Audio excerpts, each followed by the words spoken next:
Hello and welcome back to today's episode of What is K-pop podcast, where in which we talk all things K-pop. So, um, obviously by the title, we do have a sad update today. But also we're going to be talking about K-pop stuff. So if you want to kind of stick around for my personal life, Kitty's life, to stay until the end. But today we're going to be talking a bit about the stuff that's going on with Manon and KATSEYE in general, and just not covering everything because I just want to talk, and this kind of seems like the best way to talk about it and it not kind of be just about my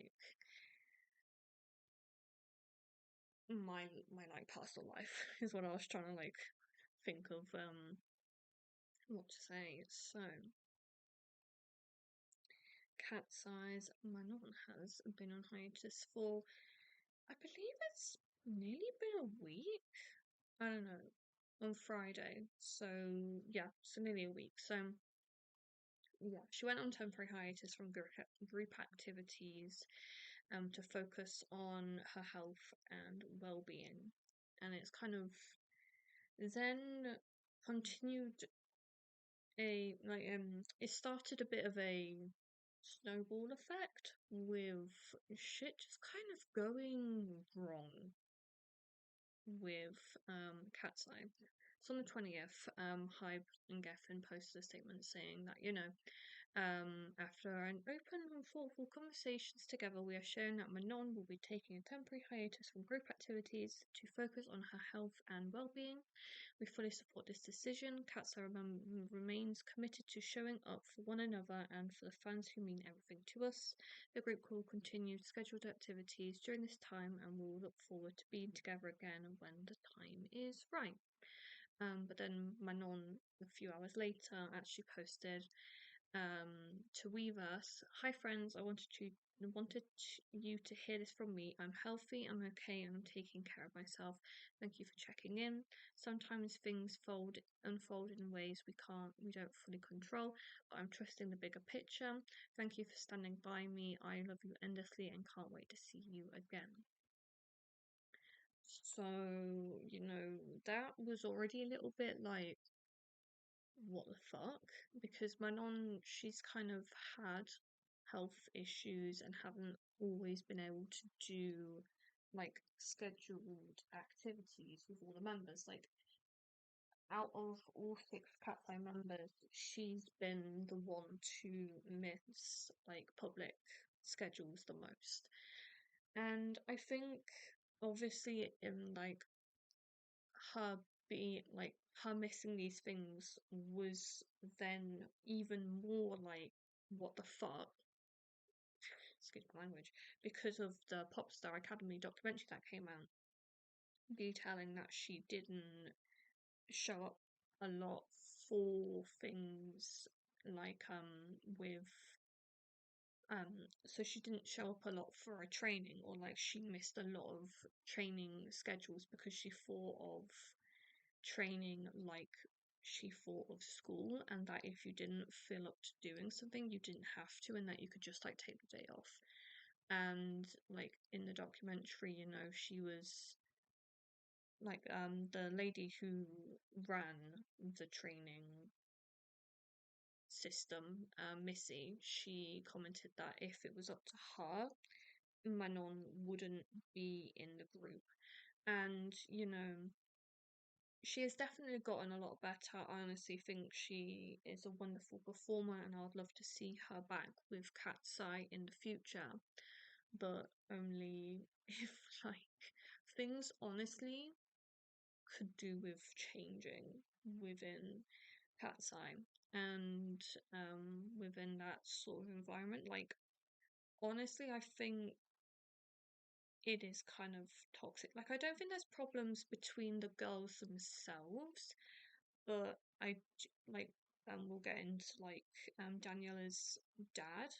I think it's the parents and the family of the KATSEYE members that are causing the issues, perhaps.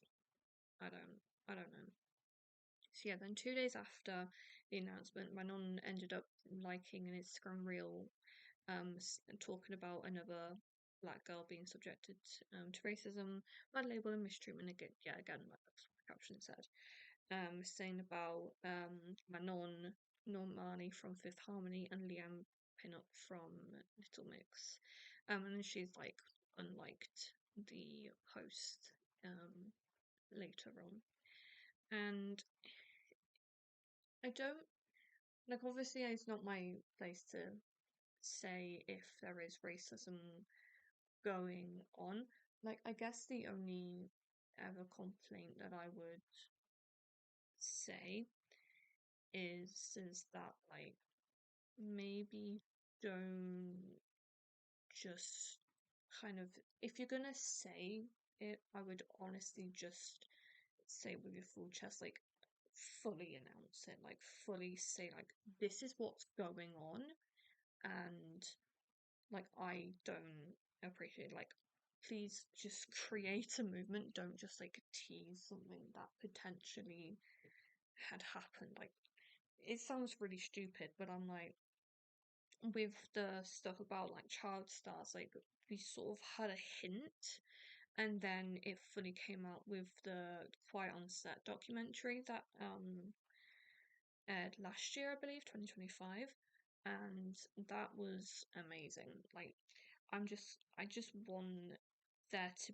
be a bigger movement about, like, you know what, black girls have it unfair, and I want to know, I want to understand fully, and not just, get the casual picture, if that makes any sort of sense.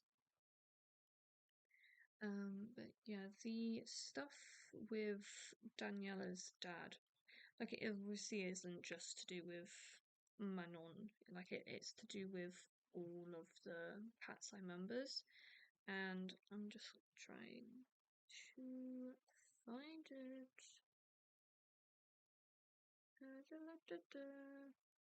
Right. Yeah, so this was on the 23rd, this post on K-pop came out. So Daniela's dad, he posted pictures of all of the KATSEYE members and put cute little things. So like Daniela and the dad, LOL, something in Spanish, I believe, and KATSEYE. And then for Lara, I love you. You are a superstar, with like the heart kiss emoji.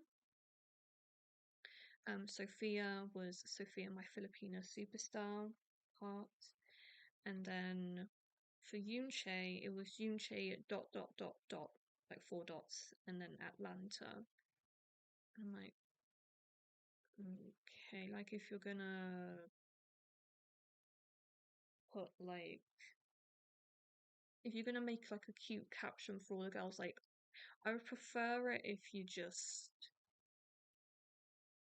didn't put all of the members. Like, they also didn't have Megan on there, and that's not mentioned. But the fact is that you could literally just like, if you're gonna have preferential treatment for like certain members, just show it. Just say it with your full chest. Just leave Megan, Yoonchae, and Manon out. Like, why did you have to put like Yoonchae dot dot dot dot Atlanta? Like, it's awkward.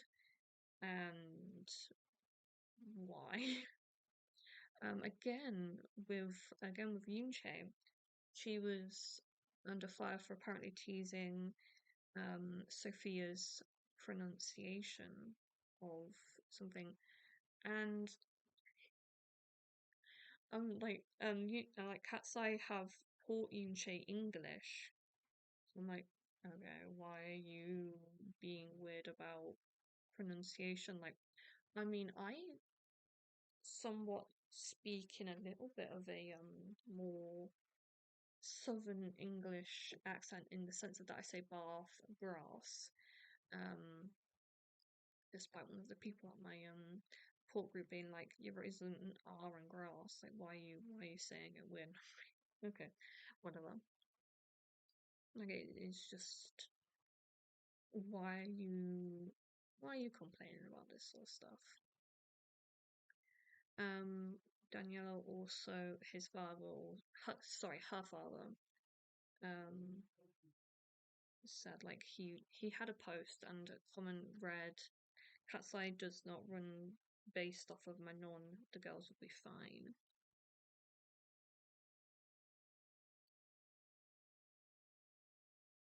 Was that? Oh, it was the dad. Oh God. Sorry. And it said about how they'll be fine just as five. Like even if it isn't the dad, like it could like not even be the dad at this point. And I'm like, why did you need to like say that stuff?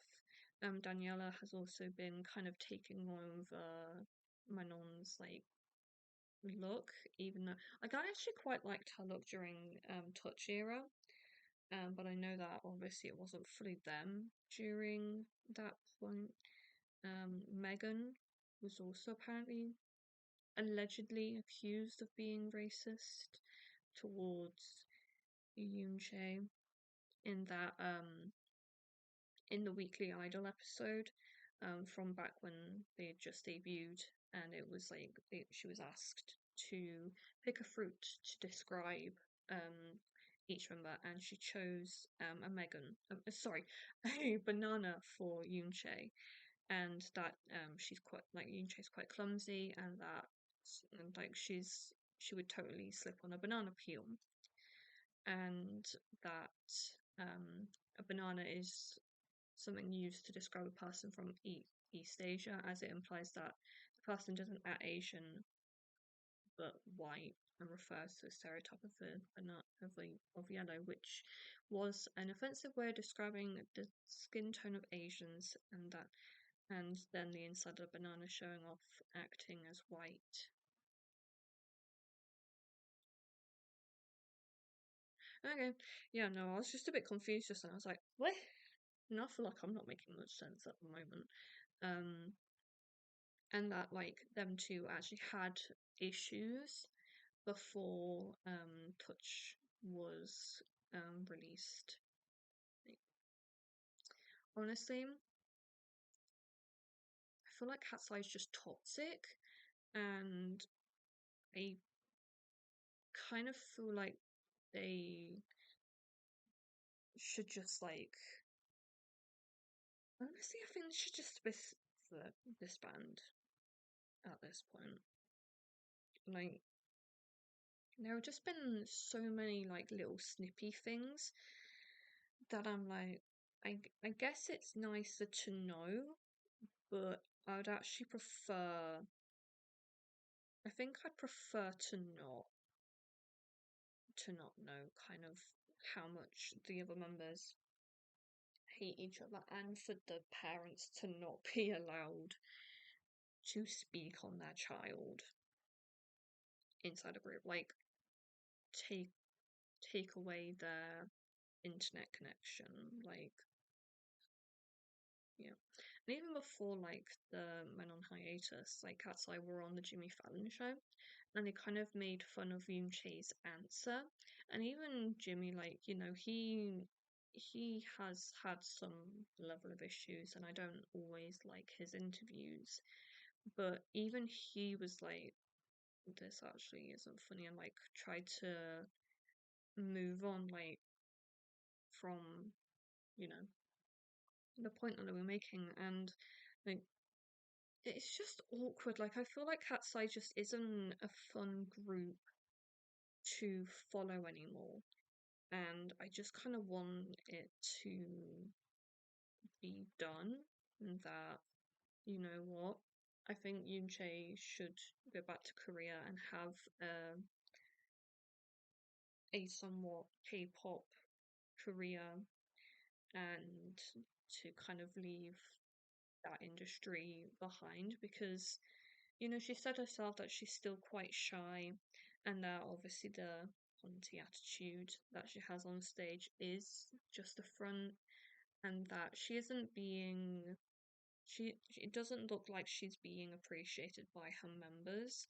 Like you can say all you want, like icons can say that, oh yeah, it's clear that KATSEYE love Yoonchae and then show clips of them younger, but I don't think the same now.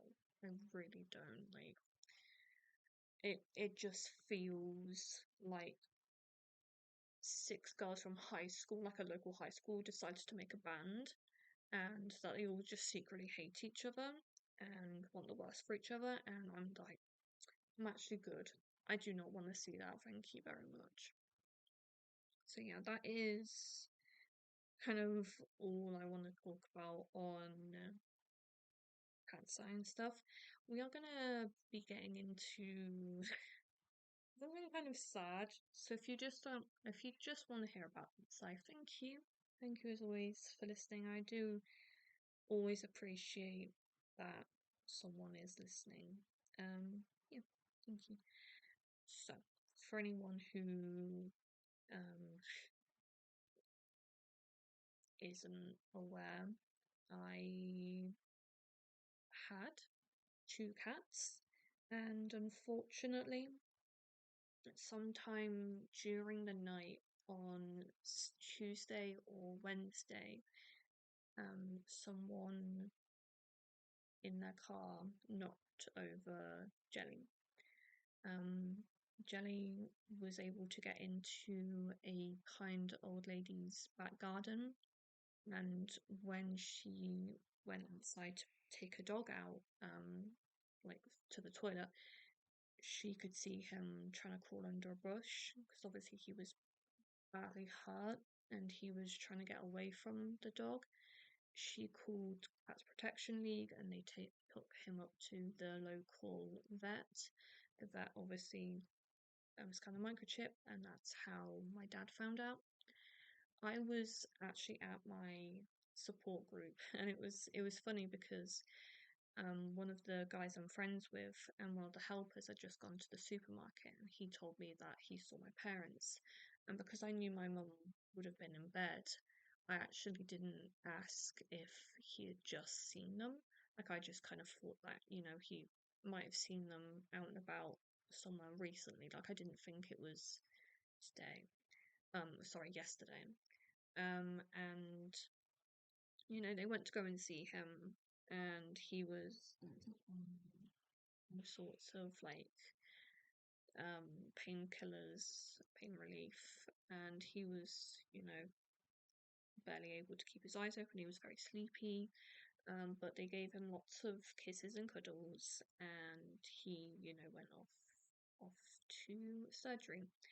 They already knew at the time that they were going to have to amputate his right front leg, so we already knew that. And like my dad explained that perhaps we might not be able to go on holiday, which was actually something I ended up being concerned about, but it was just kind of how I was reacting in the moment. I was like, oh wait, like these little things, like I'm thinking about them, and it's never malicious. I'm sure that Jenny wouldn't have minded. It was just kind of my feelings. I was like, wait, no, I want to go on holiday. That we would have had to stay and help him kind of get used to having only three legs, and that we would have had to have a massive cage in the lounge to let him rest and recover and stuff. So we were kind of holding out some level of hope. And then it was about 4:30 when we got a phone call from the vets saying that, we've done the amputation surgery, and we noticed that his left front paw leg was dislocating from the hip joint, and it kept on dislocating, and that, sadly, unfortunately, like they could have repaired it. It was something that, you can repair in cats, but they have to have another leg to lean on to help recover. But it just his left leg, his right leg, had just gotten amputated. So they gave my they said that, like, he's asleep, he's not feeling any pain right now. Like, we can give him something to put him properly to sleep. So unfortunately, my parents had to kind of do that. I had already cried quite a bit when I found out, and we were looking for the woman who had phoned Cats Protection. So I was just kind of numb to the situation. But yeah, we decided to do that, and I had actually had my dinner like in between this point, and we went to go and get him. We gave him his favorite blanket, his favorite. We called it a foo toy, but it was just like a little toy with some catnip in it. We also gave him his toy that he came to us with from the charity that brought. He was a street cat, kind of. He was abandoned with his sister, and like, I assume that his sister was also with him there, but his sister had already gotten adopted. Otherwise, we would have actually had both, and we might not have gotten Petal, actually. Um, but we adopted him. He had like a little mouse toy with him, so we gave that to him, and yeah, we brought him home, and yeah, we're gonna give him a burial. I don't know. Like, obviously it's not funny, but I'm like, oh my god, like, this is one of those situations where you know it was a horrible accident, and I guess I am somewhat hoping that perhaps the person who could have done this didn't know that they had hit Jelly. But then I'm also like, that bastard, he killed my cat. Um, but cats. I just want to say that, like, when cats do lose their legs, they actually adapt very well. I have learned that, and it's very common for them to just adapt within a few weeks. They're very resilient. The whole cats have 9 lives thing. It's very, you know, common, and I do think that perhaps he was on maybe his like third or fourth life. Like, he was a good boy.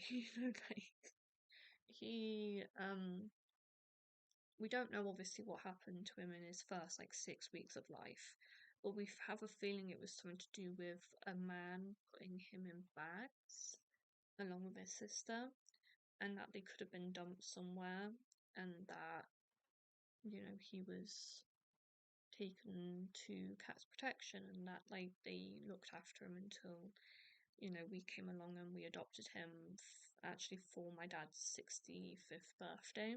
I know that you shouldn't just like adopt cats for birthdays and Christmases, but we were already prepared to have pets. Like, we had rabbits. My dad had 3 cats before. We've had, like, both my parents have had cats prior, so we obviously knew that this was going to be like a forever sort of thing, or like a permanent sort of thing, I guess, because nothing really lasts forever. But yeah, he recently had a bit of a chest infection and eye infection thing, so he was a resilient little boy. When we got Petal, actually, he was so jealous of Petal that he growled. It was the first time we've ever heard him growl, and it was kind of sweet looking back on it, that he was so worried. But nothing about him staying here was ever gonna change when we got Petal, or if we had gotten additional cats. Like, nothing was gonna change. Like, we just had another cat who was living here with us, Petal.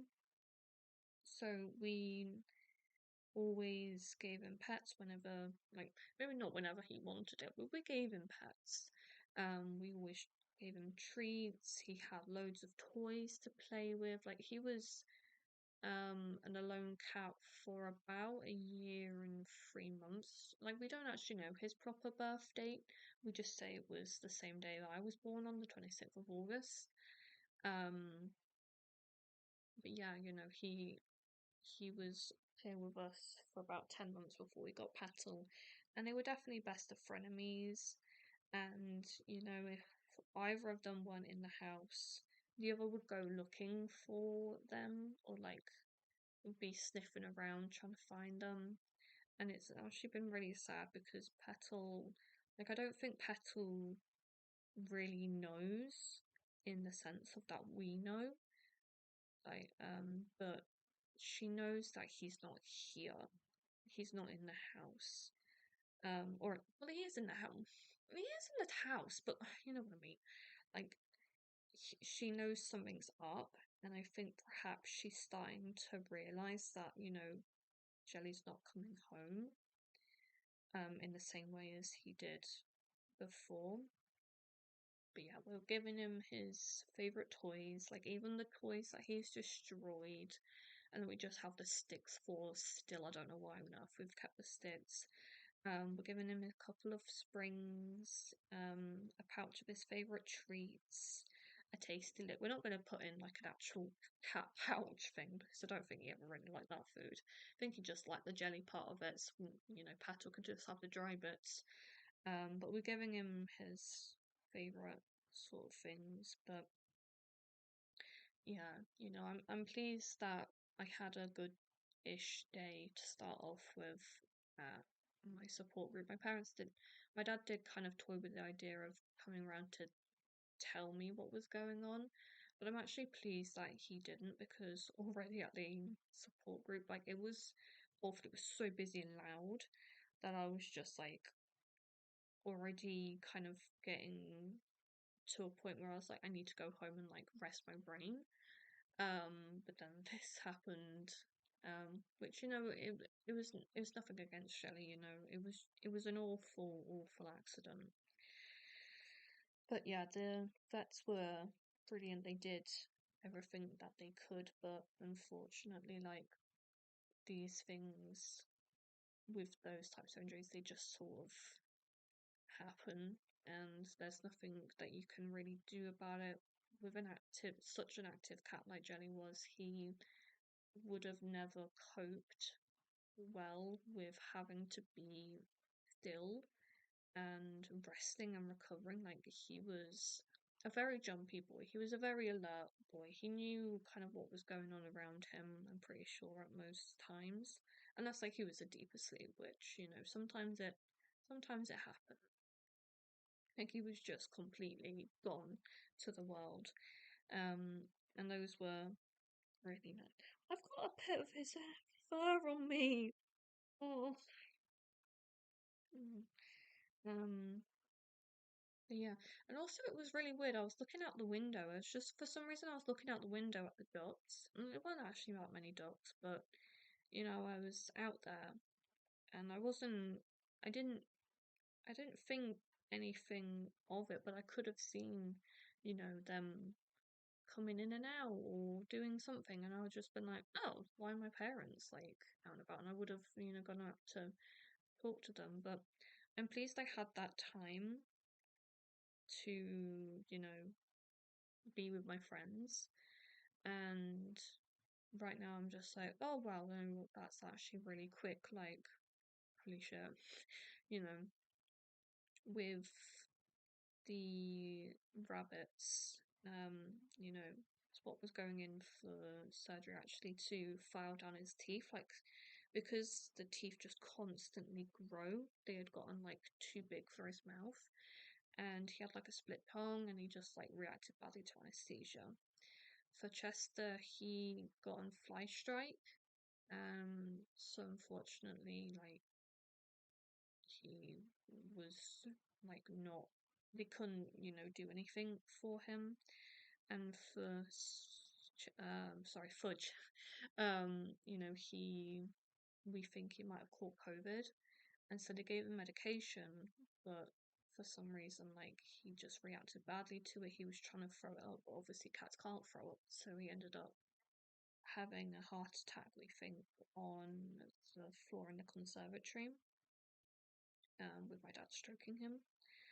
For Titch, our hamster, you know, oh yeah, sorry. Another thing with Fudge, like the day that he passed away, actually, was going to be the day that he was going to get surgery on, and like a lump in his near his foot, actually. Um, and for Titch, our Roborowski hamster, he was old anyway, and he ended up getting a lump on his leg too. And he just died peacefully, like, you know, in his bed. He just went to sleep and never woke up.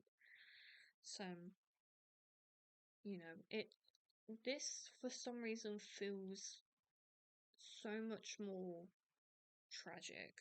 I guess it's because Jelly has kind of been a bit bigger of a fixture in my life than the rabbits and the hamster. Um, but yeah, you know, I just kind of am like, I don't entirely know what to do with myself. Like, I'm just kind of letting myself watch my things. I was like, I'm gonna have to tell them at some stage, but I want it to not be just about what happened. But yeah, I wanted you lot to know. So yeah, thank you. Um, yeah, and I love you, Jelly. You be a good boy. Yeah, okay. So yeah, thank you as always for listening, and I'll talk to you guys again very, very soon. Bye.